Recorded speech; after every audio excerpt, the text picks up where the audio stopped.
Assalamualaikum. Kumpulan kami akan menerangkan mengenai Sekuriti Kerajaan Malaysia MGS dan GII. Kumpulan kami terdiri daripada dua orang, iaitu pertama saya Nur Liza binti Yohanis dan kedua Nur Hayati binti Suki Malibni. Kumpulan kami akan menerangkan mengenai pertama definisi instrumen, kedua ciri-ciri instrumen, ketiga konsep Islam yang ada dalam instrumen dan keempat modus operandi. Pengenalan. Pembangunan sesebuah negara memerlukan kerajaan untuk mengumpul dana daripada pasaran modal untuk membiayai perbelanjaan pembangunan kerajaan, modal kerja dan menggalakkan pertumbuhan negara. Di Malaysia, terdapat dua jenis bon kerajaan yang boleh membantu kerajaan untuk mendapatkan lebih banyak modal, iaitu Sekuriti Kerajaan Malaysia MGS dan Terbitan Pelaburan Kerajaan GII. Definisinya ialah, di Malaysia terdapat dua jenis bon kerajaan yang boleh membantu kerajaan untuk mendapatkan lebih banyak modal, iaitu Sekuriti Kerajaan Malaysia MGS dan Terbitan Pelaburan Kerajaan GII. Sekuriti Kerajaan Malaysia MGS ni ialah sebuah instrumen hutang boleh pasaran bebas risiko yang diterbitkan oleh Kerajaan Malaysia, dijual melalui lelongan kompetitif dan difasilitasi oleh Bank Negara Malaysia. Tujuan utama sekuriti kerajaan adalah untuk mengumpul dana daripada pasaran modal domestik untuk membiayai perbelanjaan pembangunan dan modal kerja kerajaan. MGS ialah bon berkupon jangka panjang yang diterbitkan oleh kerajaan untuk mengumpul dana bagi perbelanjaan pembangunan. Ia adalah bon yang paling aktif didagangkan. Bank Negara Malaysia kerap menerbitkan MGS 3 tahun, 5 tahun, 7 tahun dan 10 tahun sebagai sekuriti penanda aras untuk pembangunan keluk hasil penanda aras. Selain itu, 15 tahun, 20 tahun juga telah dikeluarkan untuk memanjangkan keluk hasil. Manakala, GII ialah sekuriti kerajaan jangka panjang tanpa faedah berdasarkan prinsip Islam yang dikeluarkan oleh Kerajaan Malaysia untuk membiayai perbelanjaan pembangunan. GII dikeluarkan melalui lelongan kompetitif oleh Bank Negara Malaysia bagi pihak kerajaan. Dana digunakan untuk perbelanjaan pembangunan. GII diterbitkan dengan tempoh matang asal 3 tahun, 5 tahun, 7 tahun dan 10 tahun. Antara ciri-ciri isu pelaburan kerajaan GII ialah, pertama, saiz isu adalah 2 hingga 5 bilangan, pegangan 3 hingga 15 tahun. Kedua, objektif. Objektifnya adalah dikeluarkan untuk membolehkan Bank Islam memegang kertas cair yang memenuhi keperluan kecairan berkanan mereka. Penerbitan kertas ini juga membolehkan mereka melabur dana cair mereka dalam instrumen yang diterbitkan mematuhi prinsip syariah, kerana mereka tidak dapat membeli atau berdagang dalam Sekuriti Kerajaan Malaysia MGS, Bil Pembendaraan Malaysia MTB atau instrumen lain yang mempunyai faedah. Ketiga, bayaran pemulangan, iaitu faedah ataupun keuntungan.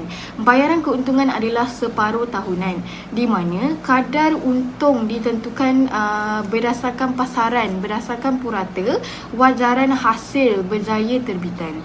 Keempat, kaedah jualan di pasaran utama, iaitu lelongan berbilang harga yang kompetitif ataupun tawaran dikemukakan oleh pengetua peniaga Islam ataupun konvensional berdasarkan hasil untuk terbitan baharu dan asas harga bagi terbitan dibuka semula. Dan kelima, penebusan, iaitu sukuk ditebus pada harga yang sama dengan kematangan, iaitu maturity. Seterusnya, ciri-ciri isu pelaburan kerajaan MGS, iaitu pertama, bersifat konvensional, iaitu saiz isu 2 hingga ke 5 bilangan dan pegangan 3 hingga 20 tahun. Kedua, objektif, iaitu pada mulanya dikeluarkan untuk memenuhi keperluan pelaburan kumpulan wang simpanan pekerja KWSP, bank tempatan dan syarikat insurans. Pada akhir 1970-an dan awal 1980-an, MGS telah dikeluarkan untuk membiayai perbelanjaan pembangunan sektor awam. Sebaliknya, menjelang 1990-an, tujuan terbitan MGS telah diperluaskan untuk membiayai sebahagian daripada defisit belanjawan kerajaan dan pembayaran pendahuluan beberapa pinjaman luar kerajaan. Kerajaan terus menerbitkan MGS semasa lebihan fiskal 1993 hingga 1997 untuk memenuhi permintaan pasaran bagi MGS. Ketiga, bayaran pemulangan ataupun faedah ataupun keuntungan. Bayaran keuntungan adalah separuh tahunan, di mana kadar kupon ditentukan pasaran berdasarkan purata wajaran hasil berjaya terbitan. Dan keempat, kaedah jualan di pasaran utama iaitu lelongan berbilang harga yang kompetitif, tawaran diserahkan oleh pengetua peniaga iaitu konvensional berdasarkan hasil untuk terbitan baharu dan asas harga bagi terbitan dibuka semula.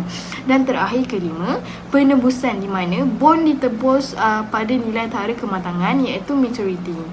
Hai, Assalamualaikum warahmatullahi wabarakatuh. Nama saya Nur Hayati binti Suki Marabini. Nombor matrik 276666 merupakan presenter kedua. Jadi saya akan sambung, saya akan terangkan mengenai konsep Islam yang digunakan pakai dalam instrumen sekuriti kerajaan Malaysia dan pelaburan kerajaan serta modus operandi lah.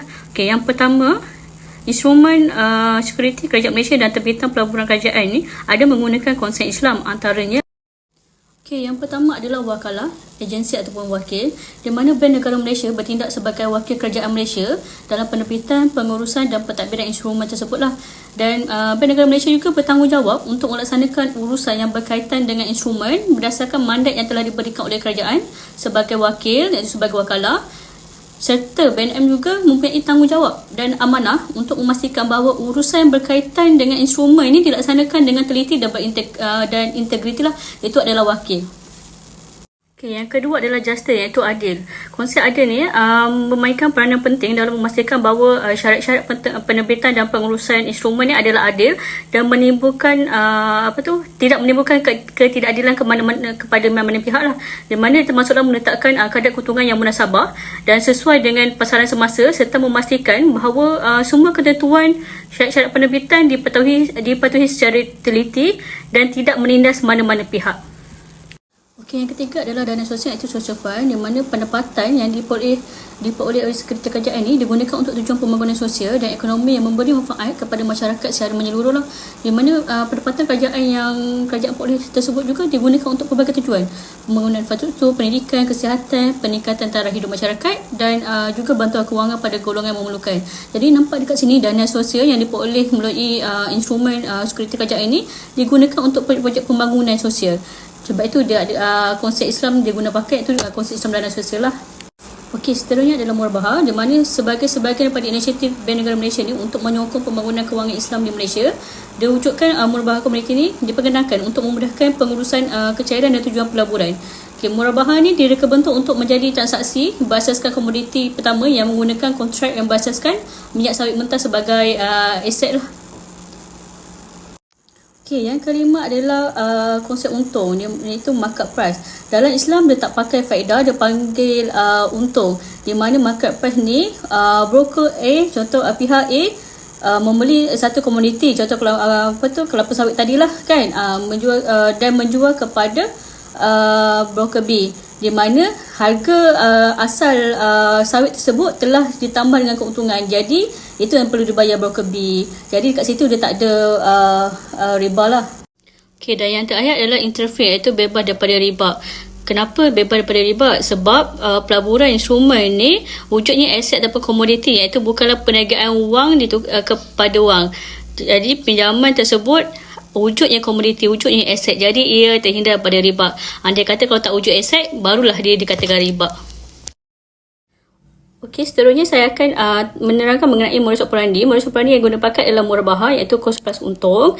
Dari 6 flow kat sini. Yang pertama, di bawah prinsip terbitan, investor yang berjaya akan melantik BNM, iaitu wakil, sebagai ejen mereka untuk membeli komoditi.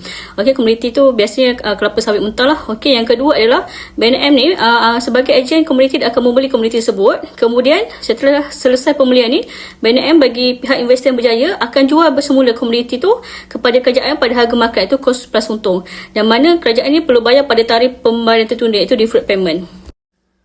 Untuk flow ni menjadi kewajipan kerajaan untuk bayar semula menyelesaikan harga belian yang market price tadi itulah, dan keuntungan daripada jualan tersebut pula dia akan bayar secara berkala, iaitu seperti separuh tahunan.